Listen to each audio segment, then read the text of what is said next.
Who's got it better than us? Nobody! Herbert is being chased, thrown on the run, and it is caught. Touchdown, Keenan Allen. What a great... My goal is not to break you. My goal is to make you harder to break. Comes back. Number six. Huge sack by Joey Bosa. Touchdown! 90-yard touchdown! Off at the 8-yard line by Derwin James. Sets his feet, takes a shot downfield, has Knighton. Caught! Touchdown! Chargers! Grab your lunch boxes and go attack this day with an enthusiasm unknown to mankind.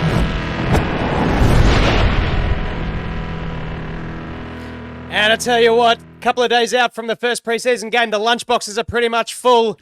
Defense cooks the Rams with 5 takeaways. Pipkins, no pads, no practice, brother.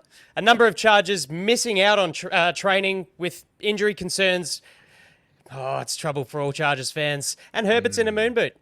Guys, welcome to the Thunder Down Under Chargers podcast, where 3 Aussie blokes talk all things powder blue football and occasionally invite an American to join us to bring some security for your listening ears. Today's no exception. I am Andy, as usual, my Southern Hemisphere brethren, Jack and Alistair, and we welcome friend of the show. You may know him as the host of Bolt Breakdowns from Guilty as Charged. You'll leave today knowing him as the latest victim of the TDU Aussie Quiz. Ladies and gentlemen, Alex Insdorf. Yeah. Nice to be here. Excited to be on the show, and I'm probably going to be victimized by the Aussie Quiz, but I'm okay with it.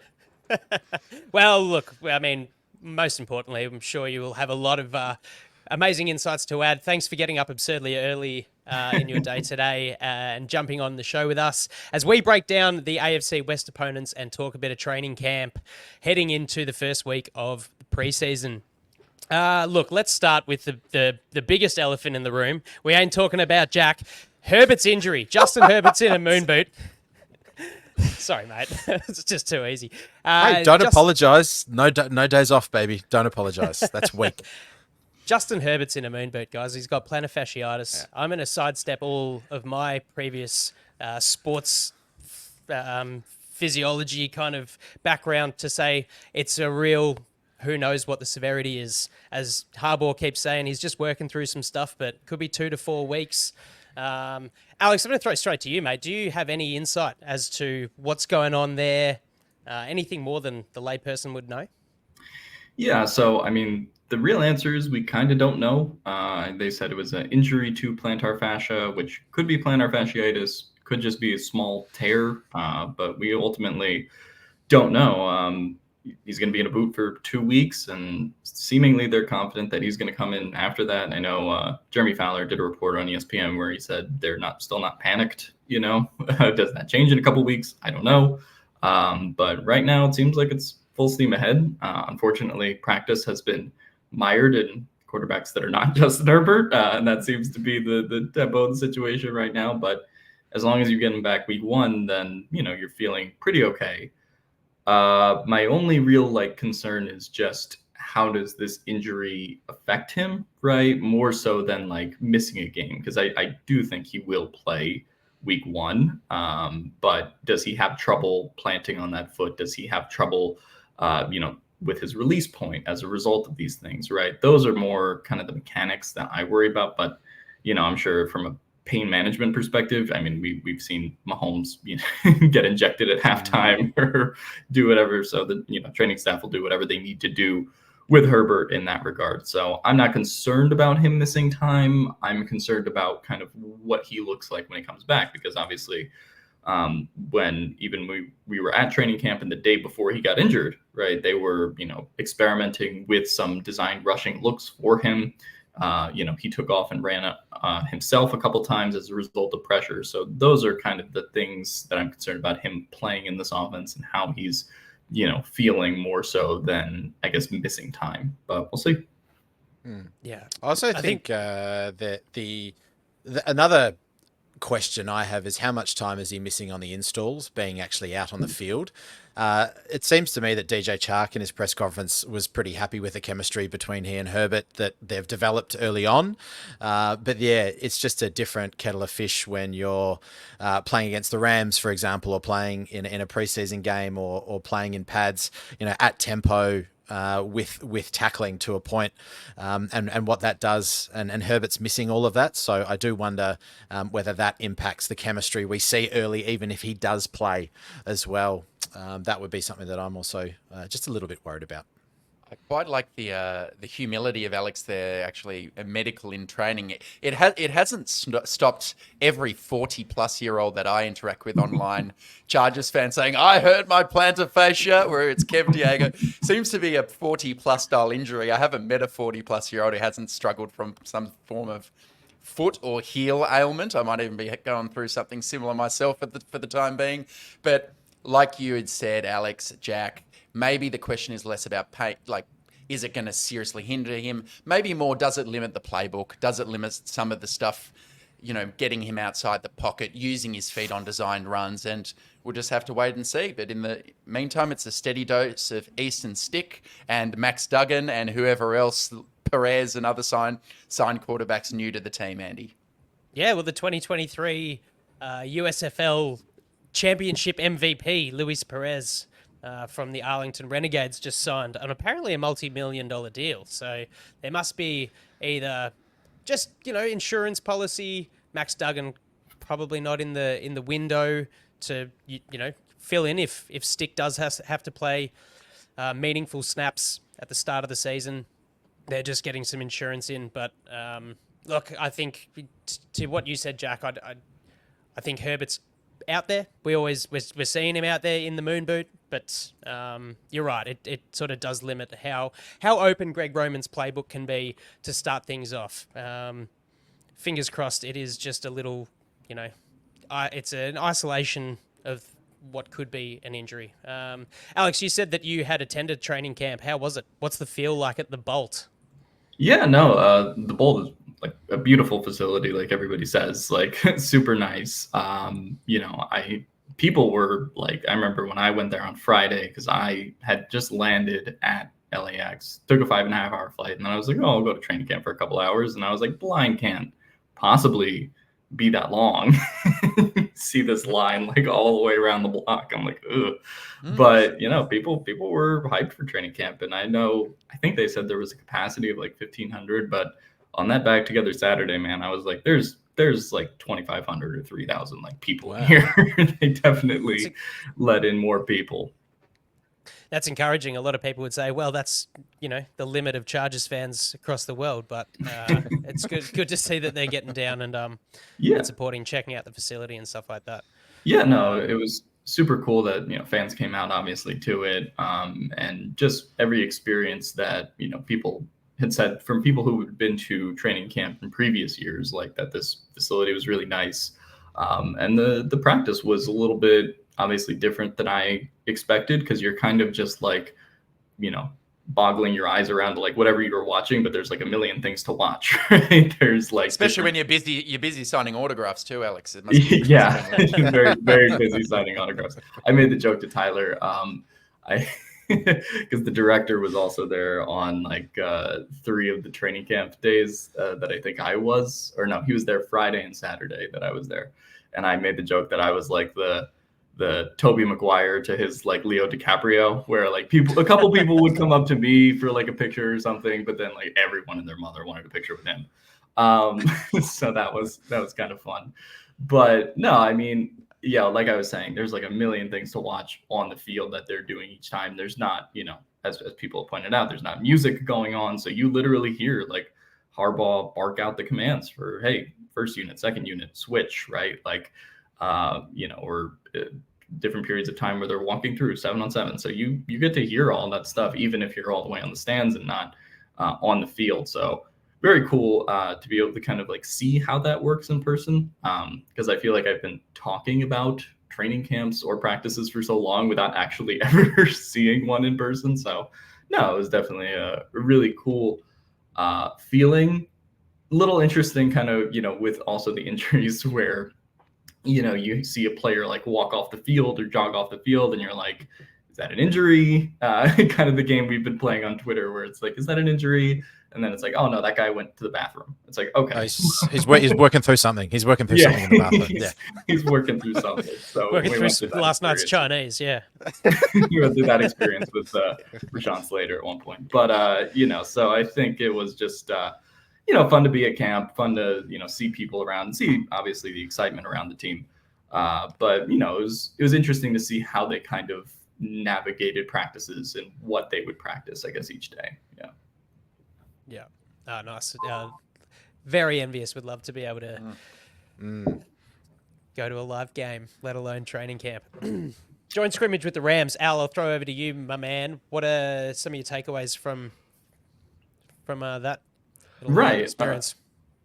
So it was kind of, it's kind of like glass half empty or glass half full, depending on how you look at it, because the Rams were also missing 3 of their offensive linemen, which, I pointed out in the podcast I did with Tyler. So it's like, I don't know if that's, how it goes down in a, full strength game between these teams, obviously. But I did think it was noteworthy that the secondary looked, a little bit more connected. And, you saw that play. Even the Chargers posted on Twitter where, Derwin James knocks down the ball, I think, against Puka, and then Asante Samuel Jr. is right there, toe tapping on the sideline and kind of knows where to be, right? And that's part of this, Jesse Minter read and react defense, just knowing where to be is a crucial part of it.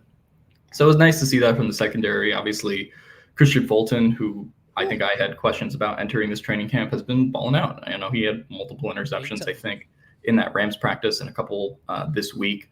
So, it's been nice to see that they've been able to be in the positions to create turnovers, right? Because, again, we're not going to see anything that's, special in the playbook, right? Even in these preseason games, until week 1. But just that the players kind of know where to be depending on, like, the defensive formation. That's really what you want to see. And I do think so far the defense has been, cleaning up at some of these practices, which is nice to see for a unit that had a lot of questions. Now, how does that change when it's full speed and they don't get to go against Easton Stick and Max Duggan on their own team? I don't know. But so far, it does seem like the team as a whole just has a lot better of an attitude, I would say, with defense and just being in the right positions at the right time. And I am more than happy to have a change of opinion when I'm presented with different facts. I think hopefully it's a good lesson for everybody. Don't just stick to your view and become entrenched if you see new things and hear new things. And one thing I have to acknowledge is defensive player after defensive player after defensive player in press conferences are saying loudly or impliedly that they like this defense a lot better. They're not having to think. It's not as complicated. They can play off instincts. They know what's expected of them. The coaches are very detail-oriented and teach really well. All of that is some kind of indictment on the Brandon Staley regime and his underlings. We will see, as you said, Alex, what it looks like in practice, because I think maybe another episode will go into some of the intricacies between the Minter scheme and the Staley scheme.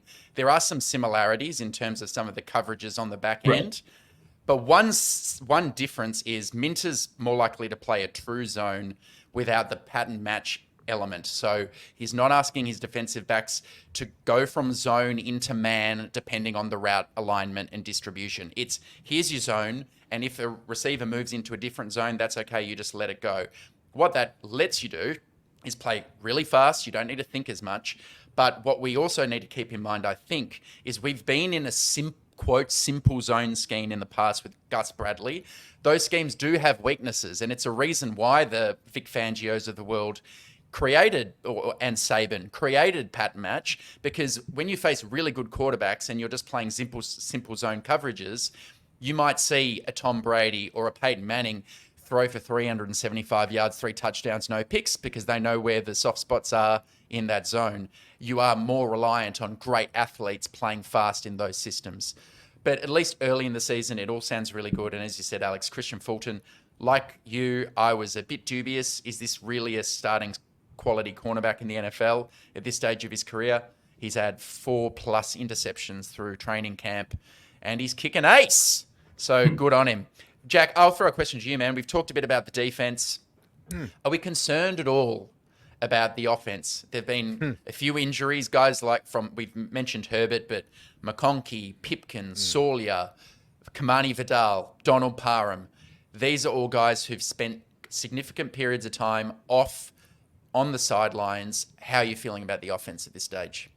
It definitely feels like the defense have come out with more social media worthy plays, and there's a lot more hype around them than the offense, purely because the offense is led by Easton Stick, and we know what Easton Stick can give us, and also probably more importantly what he can't give the Chargers, and that's a accurate passing game. You know, it'll be fascinating to see as I did mention it with Herbert not being on the field, the chemistry that he's got with guys like McConkey. Slater's been in and out. Parham not being in the tight end room. Mind you, though, I'm not sure not having Parham there, I don't think is a huge issue. I did actually listen to Will Disley's press conference, and that was fascinating as well. And it feels to me like that position group that I remember when we did our preseason or our season previews, that perhaps we weren't particularly happy with that in terms of what it's been in the past. But that could just be a really important keystone into unlocking the running game with Herbert out. Because if Easton Stick's going to use his legs a lot, we're going to be in heavy personnel, I think, quite a lot. We're going to be needing to move the ball in different ways. So to hear Disley talk about it, he's very eloquent, and he did note that Roman's scheme does benefit guys like him because he prides himself on blocking, and he's a blocking tight end. So the smash mouth, we might see a lot of smash mouth football early if Herbert doesn't play, but I'm expecting a heavy dose of smash mouth football against the Seahawks on Sunday, our Monday. So yeah, it'd be fascinating to see how it all falls apart. I'm not going to say that. Falls out. Let's say that. I'll say that. Comes together, if you want to be positive. I'm just going to flip the script on you guys a little bit, because we do want to get into the AFC West, but I think now's a perfect opportunity to just to go quickly around the horn with what we're sort of expecting or hoping to see in week one of the Seahawks game. I'm going to kick it off by looking at who they're going to play. We're talking about guys who are available. We obviously don't have everyone that we'd like to, but you know, just the recognition, the experience, and the importance that the coaches view getting these guys into, you know, full speed or thereabouts simulation, this new scheme and system, who actually they pad up and play meaningful minutes. Alistair, what do you think, man? Yeah, like you, I want to know how many starters actually get time. We know under Staley that was not a hallmark. Rest the starters was his mantra. Is Harbaugh a little more old school, as it were, that he wants to harden these vets? Specific players, I'm quite keen to see the two young cornerbacks, Cam Hart, Taib Steele, even some of the lesser-known guys, Thomas Harper and some of the other players vying for the third safety spot. I'll be watching those guys. And on the offensive line, I'm keen to see players like Alex Leatherwood, who we've heard not much about. They should get plenty of snaps. So I think offensive line, defensive backs, two things I'll be watching for against the Seahawks. What about you, Alex? Yeah, I'm curious to see how they work the offensive line a little bit, because they're dealing with a number of injuries right now. Obviously, Pipkins, I don't know if he's going to play. I think he returned to practice yesterday. Salyer has been out for, a week plus, and they're just feeling a bunch of injuries kind of down the depth chart as well. I think Greg Roman was asked by Steven at the press conference about Alex Leatherwood and Foster Sorrell, that swing tackle battle. And then, if Alex Leatherwood ends up playing guard snaps, right? Because that's something he did when he was in Chicago. Is that something that they feel like they want to show him, with him here in order to potentially be able to make the roster? We'll see, because I don't know if that's a roster lock yet, but if he has more flexibility, then that can certainly become one. I'm excited just to see guys hitting people. I know Dion Henley talked about this in his press conference yesterday, but there was a play where, Easton Stick in practice yesterday, mentioned by Popper, dumped off the ball to Stone Smart, and Dion said he had a chance to basically blow him out, right? And really put his shoulder in there, and he didn't, because that's not how Harbaugh wants the guys to play. So this is their first real chance to play fast, physical football, as the coaching staff says, in this new setting. not regular season football, but still it is the first chance for a lot of these guys, I think, to kind of show what they have in the scheme. And, Jesse Minter even said it himself, like there's going to be some undrafted free agent that we're going to be talking about a week from now. Right. And he specifically mentioned, I think it was Tremont Morris-Brash, the edge who's, competing for a roster spot there. So he'll be a name to watch. But yeah, just in general, excited to see some of these younger guys kind of compete for roles, even if a lot of the starters aren't playing. And then, yeah, like Andy said, which starters play is kind of the question mark right now, because you don't have as many vets on this team as in previous years, where it would just be like, okay, Keenan Allen and Mike Williams are not going to play in the preseason, right? I don't think we'll see, obviously, like Mac or Bosa, right, on this version of the team, but which ones play in terms of, both from an injury standpoint and both from, I guess, where this coaching staff views those guys talent-wise. That's kind of what I'd be watching for there too.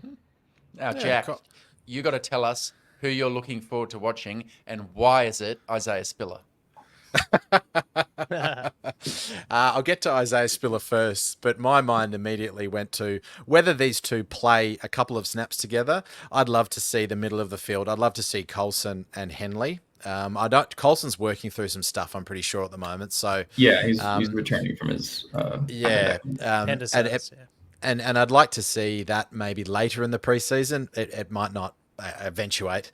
Henley, I thought he balled out in the preseason games last year. I don't know what. I know he was working through some injuries last year that we weren't really aware of, or at least I wasn't. But yeah, the interior of the defensive line, it'd be fascinating to see what the hierarchy is there. Who's going to get is Big Poona going to get some snaps, or is it going to be some of the lesser guys? And I'll put my hand up and say that I wasn't a fan of the Aboigbe pick, but I'll be happily eating my humble pie if he comes out and plays half decently, if he gets some snaps. And yes, Isaiah Spiller, my boy, the guy that I'm hoping does really well because I put so much time and effort defending him. Isaiah Spiller, run hard, son, run hard. All right.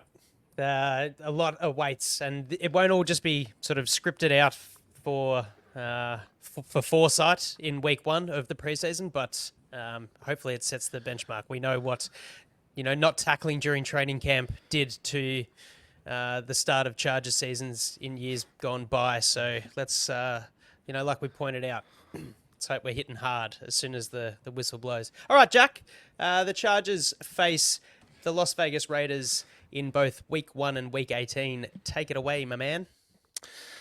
All right, I've put a couple of things together for you. First off the bat is a little something I put together with help of AI, and then we'll get rolling. So listen to this one, boys.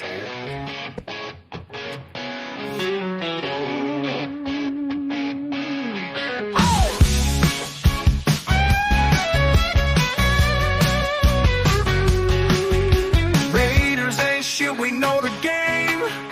West Coast battle, they the same. Vegas lights but no damn fame. Chargers hit 'em, bodies slain. Bolts up, wrecking every play field. Silver, black, sea, yellow till they yield. Lightning strikes, still ain't concealed. Raider cries, we don't care if they heal. Oh, what was that? Oh, I was just in some weird fever dream with some crazy popular music about. Al was leading his toupee around like a dog barking, and Tom Brady was shoving strawberries up his... anyway, where was I? Yes, Las Vegas. Fear and loathing, and the Raiders in Las Vegas. The Raiders' offseason is a cocktail of catastrophe. A veritable grab bag of chaos, if you will. Picture this. Gardner Minshew's shadow casting doubt over Aiden O'Connell. Trade rumors swirling around Devontae Adams, the Kermit the Frog doll mocking Mahomes, a ludicrous attempt at relevance.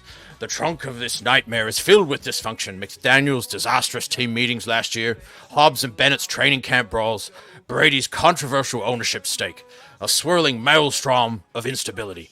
It's like a trunk packed with 2 bags of shattered quarterback dreams, 75 nuggets of front office confusion, 5 sheets of Trade rumor frenzy, a shaker full of defensive incompetence, and a galaxy of off-field distractions, plus a court of coaching failures, a case of locker room discord, a pint of PR disasters, I don't know why I'm going Irish, but I am, and 24 legal ambiguities, and 10 grams of general management that can't build a roster.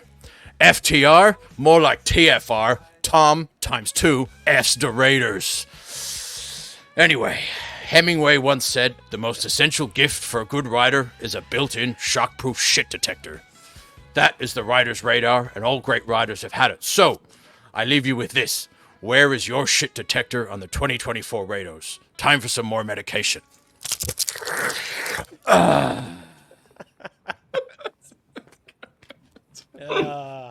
Jack he's just heard the South Park Blame Canada from last week and goes, right, the die is cast. I'm going to have to lift my game here and lift your game. You did, Jack. I love how every accent you do seems to hail somewhere from the deep south. It doesn't matter if it's Josh Allen, somewhere out in Buffalo or Las Vegas. It all ends up the same. That wasn't a particularly good, Hunter S. Thompson, but, you'll take it. It was good. It was very good. My bullshit Raider. Yeah, I think it was Irish Johnny Depp, personally. It's a little bit like that. So, bullshit Raider. Well, I think we're pretty keenly attuned to bullshit as Chargers fans who have had to sit and listen to press conferences from our former GM, who, of course, now is the GM of the Las Vegas Raiders. And I have noticed Tom Telesco's got an early penchant for trying to pick up ex-Chargers. The Raiders have signed Jalen Guyton, Keelan Doss, Terrell Bynum, all of these names that you saw flying around during training camp. They're not our problem anymore. They've gone off to Las Vegas. Looking at the kind of off-season they've had, one thing that's interesting to me is the key decision they made in the draft, which was not to take any kind of quarterback of the future, despite it being a strong quarterback class. They've decided they want Gardner Minshew or Aiden O'Connell. Reports from training camp is neither has really seized the job and the play's been fairly bad.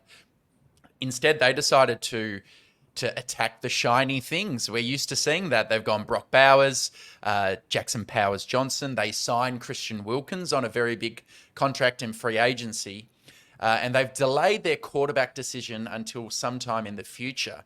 So I might direct a question to you straight off the bat, Alex. This kind of roster building strategy that they're employing, what do you think about it? Do you think they have erred by not just grabbing a quarterback when they picked at 12 or wherever it was? Or do you think that this roster's looking pretty good with a strong offensive line and defensive line? Yeah, so I guess it depends on which quarterbacks we're talking about, right? Because obviously there were discussions other teams had about trading up. Doesn't seem like the Raiders had many of those conversations. So then it's like, okay, well, are you left with kind of like Bo Nix potentially like in that spot? I'm not necessarily the highest on him, but the theory is if you take a quarterback that's like a poker chip, for future seasons and trying to kind of get that rookie contract that really hits, right? Me and Steven were talking about this the other day, but we kind of love their defensive roster. Like it's kind of really good, right? If they had the quarterback to kind of drive this offense. But yeah, that's really where it kind of ends and finishes the conversation. I'm not the lowest on Gardner Minshew because I think he, showed last year he can basically do like his game manager type thing, right? Where he's not going to turn over the ball very much and kind of be like a, C-tier version of like Baker Mayfield, which isn't very good, but like, just kind of controls the tempo and all that stuff. Aiden O'Connell, I think, is a mess. I don't really have never understood the upside that other people have seen there. But, this is a team that I think has enough pieces to basically stay competitive in games, almost kind of regardless of their quarterback situation. But the quarterback situation is obviously the limitation for why they won't go further, especially in an AFC that's kind of loaded with quarterback talent. Yeah, I think really interesting to ride with like a real basic kind of QB. You've only really got to be accurate to allow your weapons on this offense to succeed. If you've seen the receivers show, just how Devontae Adams magics himself open every single time. And, Jimmy G would overthrow him, miss. There's unrest there. Really interesting not to go to a quarterback. I think the guy's turning 32, or he could be turning 33. Like, he's at the back end. You're essentially setting yourself up as an offense to run permanent 12 personnel because you've spent the last 2 first-round picks on tight ends. And the defense, I completely agree with you, Alex. It's it could be one of the best defensive lines in the league. Max Crosby, John Jenkins, Christian Wilkins. It's fantastic. I love their linebacker group as well. Their cornerbacks have just found a way to play a cohesive team secondary defense as well. So they definitely have the ability to stay competitive. We can't try and slash too many tires in the dark because 63 to 21. Like, we're talking with lemon in our mouth and we're sour as because that still really hurts. But does it hurt? Yeah, dude. We got thrashed by the Raiders. It was like 42-0 at halftime. I don't know about you. It kind of led us to here, though. Like, depends if you were rooting for them to win that game or not. Right. Yeah. What, the Chargers or the Raiders? The Chargers. I ain't ever rooting the Chargers. where the situation was. Look, yeah, it wasn't just, it was, that's a fair point. It was in the 7-5 pick mark. And, maybe if we'd picked 7, we wouldn't have got Joe Walton. All of that's yet to unfold and be seen. But I'm far too passionate and proud to ever not root for my team and to be okay and not hold that against an opposition that we annoyingly play twice a year, and Tom Telesco is the GM there. So, I've got nothing but... Yeah, the way that they're building their front office is interesting. The rehiring or the hiring of Antonio Pierce after he comes in as the interim coach after McDaniel's second and utter failure, that'll be the last time I think we see him in a head coaching position. It'll be fascinating to see if Pierce can keep the locker room together because he kind of took over from a situation, was able to bind the locker room in some way, being an ex-player himself. It'll be interesting to see if he's got the toolkit, for lack of a better term, to keep a season going through the ups and downs through a full, 18, 19 weeks. Tom Telesco comes in now as the experienced GM, which is very bizarre to say. And the way that Tom Telesco works, we've seen him go through head coaches like I go through hamburgers sometimes. Antonio Pierce, Tom Telesco, is that an interesting pairing? I'm not too sure. But we know that Al Davis is volatile. We know that they want to be relevant in Vegas. We know how much of a loudmouth Adams is after the receiver show. Mark Davis. So Al's not doing much with the team at the moment. Sorry, Mark Davis, I should say. I was still stuck in the fever dream of leading his toupee around. Yeah, Al Davis not doing much. So it's just interesting. And I just have this feeling that Gardner Minshew is going to pop up and really annoy me in a game, whether it's week 1 or week 18 away. Gardner Minshew has something that, as you pointed out, Alex, is kind of sea level. But, man, given the opportunity and knowing us as Chargers, he'll just have a lights-out game against us and we're going to be... highly annoyed, but we'll wait and see. All right, Jack. Result predictions. I reckon we win week 1, and I reckon we lose week 18. Okay. Al, Lister. No, I'll be more positive. This is the year we go 2-0 against the Raiders. I think Jim Harbaugh will bring all his experience to bear against a younger Antonio Pierce in their quarterback situation. So I have us going 2-0 against the Raiders. Alex, what about you this year? I'll say they win week 1, and then who knows, week 18, who's playing? Hey, resting starters. I love it. Yeah. That was my philosophy. Right. Or even who knows who's injured at that point. Because, if you would have said that last week would have been last year, it's like, you get the schedule and it's like Herbert Mahomes. Ooh, that's going to be awesome. And then it's Stick versus, I forget who even started for the Chiefs last year off the top of my head. But, so that's always a potential thing in week 18. Yeah, I'm gonna be on the affirmative and say a 2-0 tie to the Chargers. No timeouts in overtime. It won't even get to overtime. We'll win this battle. On that note, over to the aforementioned Kansas City Chiefs. No Hunter S. Thompson or other literary snags from me. I'll leave that up to Jack and Al. I need not boost this team any higher, really, than they always find themselves at season end. Another Super Bowl win, ultimately the benchmark of the playoffs performances for the last 4 or 5 years. Nothing too grandiose as far as player influx over the offseason. But, they have added a couple of wide receivers, which has definitely strengthened this part of the team. Marquise Hollywood-Brown and first-round pick Xavier Worthy. He was a true wide receiver one at Texas, even with A.D. Mitchell alongside him. So that really, lifts up and doesn't rely too much on Butterfingers, Kadarius Toney, or any of the other kind of drop artists, if you will. Marquez Valdez-Scantling, kind of glad he didn't end up at the Chargers. But he goes to Buffalo, where, they couldn't buy a wide receiver if they were paid to do so. There's also great development of younger guys like Sky Moore and Rashee Rice. Offensive line for me, though, is an interesting point.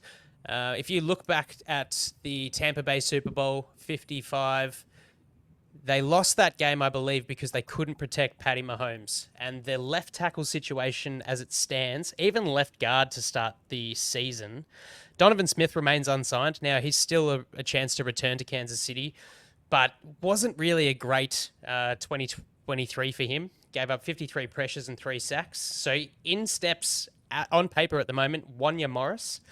He's a third-round pick from Oklahoma. He did start a bit last year, struggled in pass protection. Joe Tooney, All-Pro, of course. He's been a great footballer, but did suffer that pectoral injury in the divisional win at Buffalo and missed the Super Bowl. So he's still not back in the fold just yet.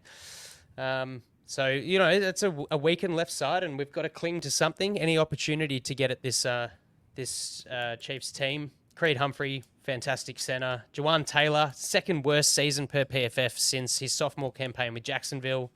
And they draft Kingsley Suamataia from BYU. So he does have a prototypical or a great size for the tackle position, but obviously, lack of experience, and it could be trial by fire for him. Moving forward, look, on the defensive side of ball, some big numbers across the front seven, 15 sacks each to Chris Jones and George Karlaftis. Then you've got the backup or the auxiliary cast of Mike Dana and Charles Omenihu with 8 sacks each, and you're getting sacks from each of the linebackers too. What I want to know, Alex, I'm going to ask you this question. Do you think, and because we've seen it in the past before, do you think that the team got more than they bargained for production-wise from Drew Tranquill and in 2023? And do you think that they can, with the loss of Willie Gay, we'll get into the secondary shortly, but do you think that they can get as much sort of production from that middle of the defense like they did last year? Yeah, unfortunately, I really like the Chiefs defense, which sucks for us. But yeah, no, they have Drew Tranquill, and Nick Bolton played like a top 10 linebacker in football last year. He's been really solid throughout his whole career, and then they still have depth at that position too. But and also like their secondary is unfortunately still kind of what it is. The Chargers weren't kind of able to take advantage of when the Chiefs defense kind of wasn't that great, and now they have Trent McDuffie, who I feel is like a top 50 player, frankly, like in the NFL as a whole. And Chris Jones and everybody on the defensive line that's been mentioned. But it kind of feels like the offense, like you mentioned with the offensive line, could take, a small step back this year. I think there are legitimate questions about like Jawan Taylor and what they're doing at left tackle. But how much does it matter if then they get a boost from their defense? So, and also Mahomes and Kelsey and everyone else is still there. So I'm not concerned about the Chiefs from their standpoint. I still ultimately think they finish probably first in the division if we're kind of in that wild card contention type as a team this year. But, I just kind of think this is the benefit of drafting really well. And this is kind of what I think a lot of those Tom Telesco teams have missed over the years, where you don't kind of have the depth to replace guys that walk in free agency, or something like that. Like you mentioned with Willie Gay, right? The Chiefs, it's kind of next man up, and that's kind of been an issue with, say, the Chargers for years. So I think that's kind of the type of roster building that now Joe Ortiz will try to have in place here in the Chargers. You've also got Dave Spagnuolo, who just seems to manufacture greatness out of whatever sort of befalls him. Interested, like they do have 1,260 snaps of L'Jarius Sneed, who's obviously gone to the Titans, and over 800 snaps of Mike Edwards. Just so happens those two guys were two of the top 4 defensive backs in missed tackles last year. But they brought in a couple of guys that I looked at in the draft sort of setup in Jaden Hicks. He led his team at Washington State with 63 tackles over the last 2 seasons, and is in the 90th percentile for a run stop percentage. So it seems to be a little bit of a educated sort of move by drafting these kind of guys to grow, and that's exactly what you've just said about drafting and developing and sort of making the drop off a lot less sort of blunt. Whenever I think about what the Chiefs are doing, I picture the meme of Jesse Pinkman in Breaking Bad just going, they can't keep getting away with this. It's just every single year. And for me, I looked at the problem last year, and you mentioned it, Andy, most drops in the NFL with 34. And what do? They bring in Xavier Worthy, Hollywood Brown, who we didn't mention. Last year, Pat Mahomes on deep attempts, so attempts of 20-plus yards. He was 2 touchdowns, 6 interceptions. So they've suddenly added these 2 guys who can attack down the field. I hear what you're saying, Andy. Apparently, Kingsley Sumatai is getting first-team reps. He's beaten out Wanya Morris for the job. Last year, they struggled a bit in terms of getting pressure on the quarterback. But what is Mahomes' magic skill? He's the master of sack avoidance. He was second best in the NFL. Only 10.5% of pressures on Mahomes become sacks. 1 out of 10. It is so frustrating to watch. You always see he just manages to get out of the grasp, get the throw off, either hit Kelsey, who's uncovered against zone, or this year he'll probably just launch it deep to one of those 2 speedy guys. So they look pretty good. Jack, I'll bring you into the discussion before our game review and our predictions, but is there anything you're seeing that leads you to think that, this is the year they take a step back, or you're just expecting more of the same? More of the same. Continuity in the front office, continuity on the field. I know that we've said that maybe the interior of the offensive line is a bit so-so. 5th round, a guy that I really liked, and I don't think the Chiefs pick people just for bodies. Hunter Norzad out of Penn State. Yep. Great, huge man in terms of size. Steve Hagelin loved him too. Yeah, not particularly tall, but in terms of size and weight, he's in the 90th percentile. So I would expect maybe if they're listen, you wouldn't expect Creed Humphrey to go down, but if he does, he might be getting snaps not only at centre, but if Tooney is not healthy, and depending on what's going on at right guard, I wouldn't be so far to see him playing first team snaps. Just another guy that they get that could turn into some sort of weird all pro like Creed Humphrey. Pick him up, Creed Humphrey 63, pick 63. Oh yeah, best centre in the NFL. Okay, so I don't know where the weakness is on this team. It feels like they've been able to not just botch over and sort of give put a sticky tape over it. A sticking plaster, but they've been able to strengthen it. They've been able to stitch things up. And Mahomes as well has been, played most of the back half of last year injured. So we're going to see another healthy Mahomes, which is ludicrous when you think about it. This team's going to be very good. Yeah, we also haven't mentioned the punting hair, Tommy Townsend departing. And who do they bring in? Matt Araiza with like a booming kick. Oh, so geez. It's just another one of those. Let's leave that alone. They also bring in the Welsh Rugby Union star as well. They do. Reece Zammit. The Chiefs tend to bring in some let's just call them interesting character people. Rashee Rice has been in the news about speeding and things, but hey, I'm not going to criticize the people that they're getting because they win. So win at all costs, baby. Yeah, I thought you were teeing yourself up for some Harrison Butker chat there with the big extension. I saw was. a funny tweet that he I celebrated was, with his but wife I'm cooking like, him a nice dinner. You know what? I'm going to steer clear of that one. Okay. All right. Yeah, save the segment, Andy. Who's winning? Chiefs, Chargers. I don't know if this will save the segment, but as positive as I was about the Raiders, I'm not so much with the Chiefs. I think we go 0-2 against the Chiefs in the 2 contests this year, and I think it's just I'm expecting to see improvement over 5-12 for the Chargers, but I think this will just be in what is a pretty relatively easy schedule throughout the season. I think this is just a bit of a re-awareness that we've still got a bit of a way to go and we're not quite at that championship level. So it's okay. 0-2 though, sadly. I am going to go. The Chiefs have a very interesting run before they meet us. They go Broncos, Bills, Panthers, Raiders, Chargers for Sunday Night Football. So I'm going to go. We're going to lose week 4, but we're going to win on Sunday Night Football in the bright lights. I think we're going to go 1-1. We're going to win away. We're going to win at Arrowhead. I think I'm going to be an optimist there. There we go. Okay, Alex. Yeah, I could be convinced for 0-2 or 1-1. I mean, even we saw, the Chiefs didn't play the best against a very similar Minter scheme in that Ravens AFC Championship game, right? They kind of just did enough to be able to win, but it's a challenging scheme for them, and one that plays to even the Chargers perceived lack of talent. And we saw Staley go in his rookie season and take a game in Arrowhead. So I think it's doable if you get good enough defensive performance and a good enough offensive performance.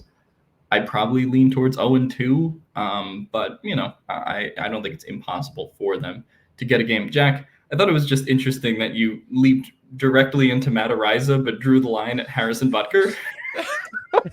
Yeah, I almost got put on the thing. I left all my dirty laundry in the massage parlor when we were talking about the Browns, and I wasn't going anywhere other than the guy can kick a football. Hilarious.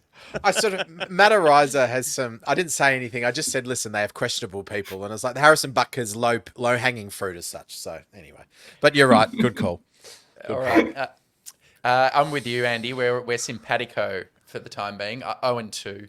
First year, I've got a lot of faith in Harbour, but I do think the Chargers really had to shed a lot of dead weight, and the roster is probably not quite as good. It's maybe a year away. The Chiefs are primed to be amazing this year, so 0-2 for me. All right, last of our division rivals. Before we hit Alex with our TDU Aussie quiz, let's first talk about the Denver Broncos, who the Chargers will face away in week 6 and then at home in week 16. So what did our Denver Bronco rivals do last year? They got off to a very slow start. They were 1-5 with losses to the Raiders, Commanders, Dolphins, Jets, Chiefs. You may recall they had that shocking 70-point concession to the Dolphins in week 3, allowing 726 yards and 10 touchdowns. Their defense was the worst ever measured by DVOA through 5 games. After that slow 1-5 start, they did rally. They got back to 7-7. Sean Payton, Russell Wilson, they found their feet a little bit. But then you might recall they had a shocking Christmas Eve loss to the New England Patriots, and that virtually ended their season. They finished 8-9. They cast Russell Wilson astray. I query, was he really the problem? Because looking into some of his deeper metrics, just watching him, he had periods where he's definitely played a lot better than he did when Nathaniel Hackett was the coach. I still thought he was somewhere in the middle of the pack of starting quarterbacks last year, so they cast him aside. Obviously, they draft Bo Nix, who Sean Payton's already begun with his comparisons to Drew Brees. That was as predictable as anything, of course. And they've decided to go, it's either him or Jared Stidham who's going to start early on in the year. Alex, I'll throw this to you. I feel like the defense for the Broncos has kind of got off scot-free because they've always prided themselves on playing really hard defense. But last year, they did not have a single defensive player who graded higher than 75 per PFF. Baron Browning was about 74. And Vance Joseph's defense really has struggled. He's got a high blitz rate, but if you look at all of the stuff like pressure rate, coverage, yards, points, they were really bad last year. What do you think about that kind of side of the ball? Is there any hope for this Vance Joseph defense, or are they destined to fail again this year for that same reason? Yeah, I just think they're kind of in this position where the scheme is kind of built for a team that has a little bit more like high-end defensive talent than they do. And like outside of like Pat Surtain, who I like, and DJ Jones, it's just like they don't really have a guy that you can kind of like count on. They ended up trading for John Franklin Myers from the Jets. But overall, I kind of like their linebacker group, but just as a whole, their defense is a little underwhelming, just kind of like we were talking about the Chiefs, right? The Chiefs draft these guys and are kind of able to get replacements. And it feels like the Broncos for a couple years now just have not drafted optimally defensively down the draft, after the first round. So that's kind of where I think their defense is at this point, and you feel sort of the strain of that on the team. So they don't have a ton of guys that I think are just kind of like ready to step up in the way that certainly Kansas City has. So I think it's an all right, defense. I don't think they're going to be, giving up 70 points to Miami again, hopefully from that standpoint for them. But it's just not a group that has a lot of high-end talent, and that's where I think you need kind of someone like the Chargers have, like a Minter, where it's like, okay, we're going to kind of find ways to manufacture pressures despite not having the greatest interior. We're going to kind of find ways to do these things. I don't think that's really what Vance Joseph I guess is the best at. I totally agree. And they've got unlucky. I think they've tried to do a Kansas City Chiefs-esque move. So they allowed Josie Jewell to leave. And unfortunately, the guy who is supposed to assume that mantle, Drew Sanders from Arkansas, poor guy tears his Achilles in OTA. So he's likely to miss the whole season, which is a shame. You never like to see that. All right. Flipping over, Jack, I'll let you get in. Flipping over to the other side of the ball, I want to throw one data point at you and why Sean Payton might feel comfortable with Bo Nix instead of Russell Wilson. So last year, Russell Wilson had the 5th worst pressure to sack rate in the NFL. 20.6% of pressures became sacks. Only people worse than that were Bryce Young, Zach Wilson, Sam Howell, Desmond Ridder. Not a great cast of quarterbacks. And he was under pressure a lot, but he had the 2nd slowest time to throw in the entire NFL. They bring in Bo Nix. His strengths, he avoided negative throws as well as any college quarterback. His grade under pressure was 91. He was the 100th percentile for avoiding negative plays. Very low air yards, but very good adjusted completion percentage. So very accurate, gets the ball out quick. What do you reckon? Oh, clearly it's Drew Brees, right? Like it's got to be. Clearly it's Drew Brees. Listen, clearly Russell Wilson believed he was still Russell Wilson Seahawks from a number of years ago. There was obviously tension between him and Peyton. Peyton made it fairly clear throughout the season that this was a test to see if you can fit my offense, and that obviously led to Russell Wilson moving on. Listen, I don't know enough of Bo Nix to make any judgments. He's a quarterback that I didn't really look at as much as I would have, as I did some of the others. But, you look at Sutton, I still think is a fantastic wide receiver given his size and his ability. Josh Reynolds, so-so. Marvin Mims has got speed. The tight end room is so-so. Bowles at left tackle. Powers. Then you got one of my favorite is Quinn Miners there, and you got Mike McGlinchey, who's been off and on. I just don't know. I really don't know with this team where they're going to go. I think they're going to finish 4th in the division, and I'm not sure if anyone's looked in to see if Sean Payton and George Patton are the same person, because their names look extremely similar. They're just sort of, I know Sean puts on a mustache and goes, "Yes, I'm the GM as well. What would you like? Yeah, okay, I'll send you Russell Wilson for nothing." Anyway, Andy, do we just want to go straight into some predictions, or because Alice has just decided to leave? Yeah, that's good by him asking you a question and not hanging around for the answer. I am excited to watch Audric Estime. Really loved the physicality of him as a running back out of Notre Dame, and some of he's unleashing the hit stick, trucking guys out of the backfield. It's a weird one. Lloyd Cushenberry, and this speaks volumes to how Denver did have had a track record of drafting, and out of college it was sort of so as to how Cushenberry would grow in the NFL, and he's turned into quite a serviceable center. So losing him, you got Luke Wattenberg taking over at center. It's a weird one. It's a real rebuilding. The Pontiac Bandit, Doug Judy, off to Cleveland as well. Look, I don't know. It's a little Brooklyn Nine-Nine for you.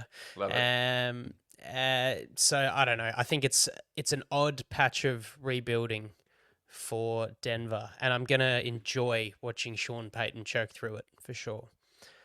I'll dish out my predictions. I think we've got them first away. We go to Mile High the week after the bye. As I predicted, I think we're going to cop a little bit of a stinger at home to the Chiefs in week 4.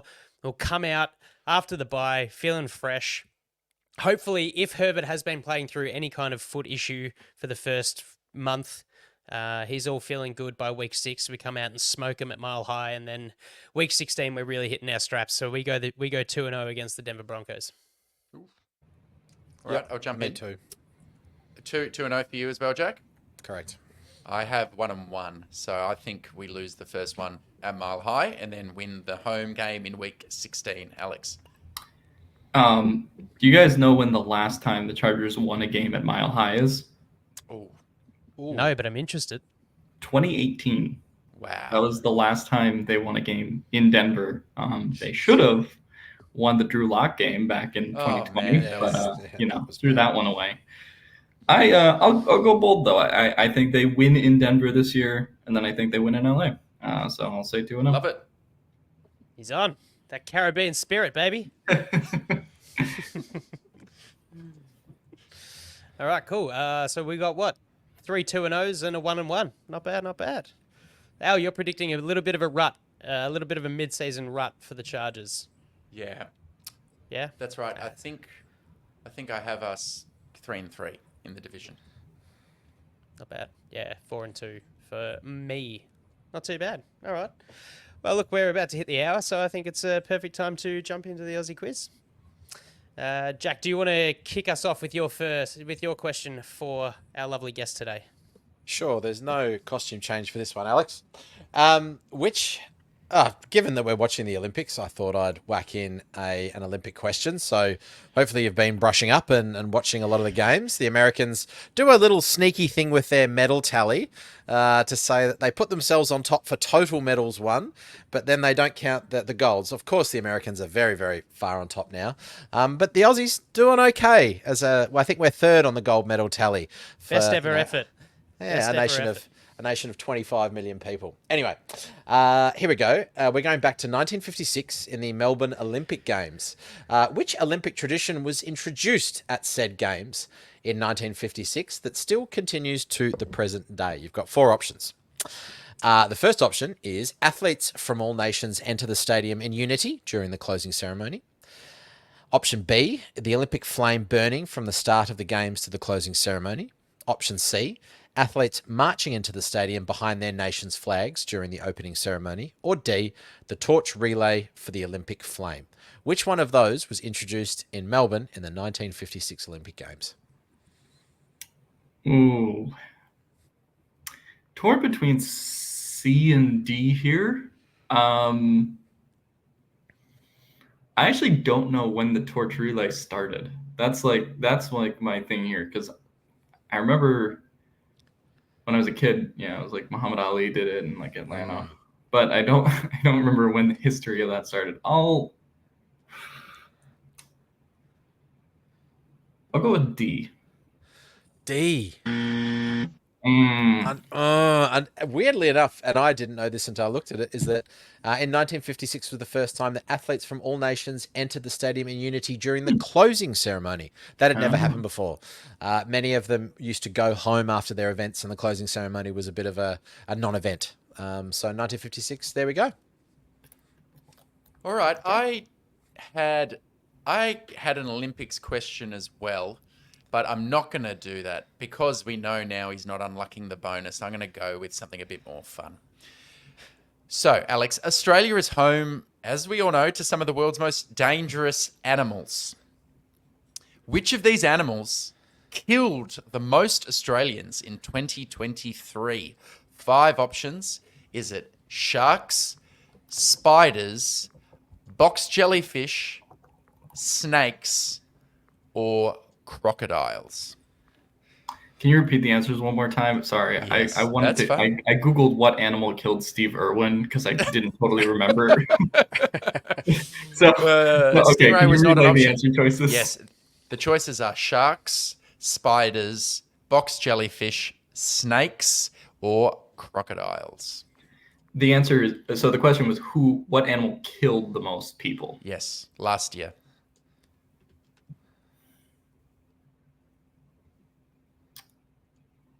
I'll go with snakes. Close, but no cigar. Snakes came in second with 3 deaths. Actually, sharks killed the most with 4. And last was spiders. No Australian deaths from a spider confirmed since 1979. There you go. Those anti-venoms are working well. All right, Andy, come on, let's get him off the schneid. We need to send him home on a positive note. That's not what I've anticipated. As a well-travelled man, Alex, this one might appeal to you. The city of Melbourne in Victoria, where Alistair and I live, and Jack hails from too, has the largest population of which nationality outside of Europe? Is it A, French, B, Italian, C, German, or D, Greek? So French, Italian, German, or Greek? Yeah.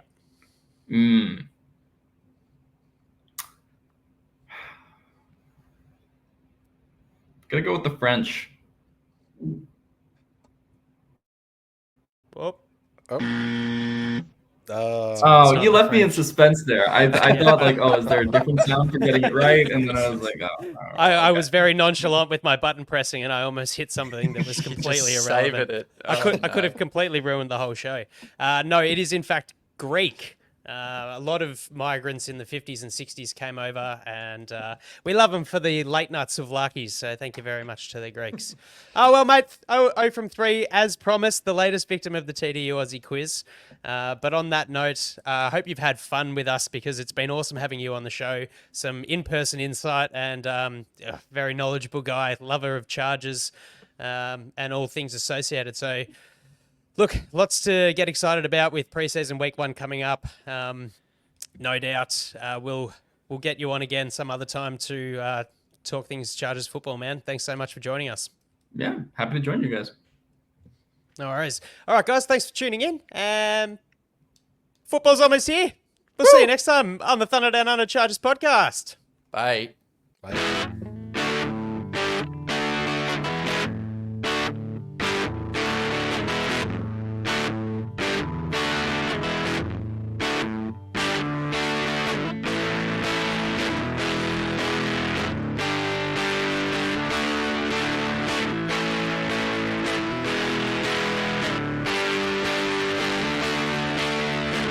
Back pedals looking, firing. He's got Floyd turning. Got it! Zigzag, 10, 5, high step, touchdown!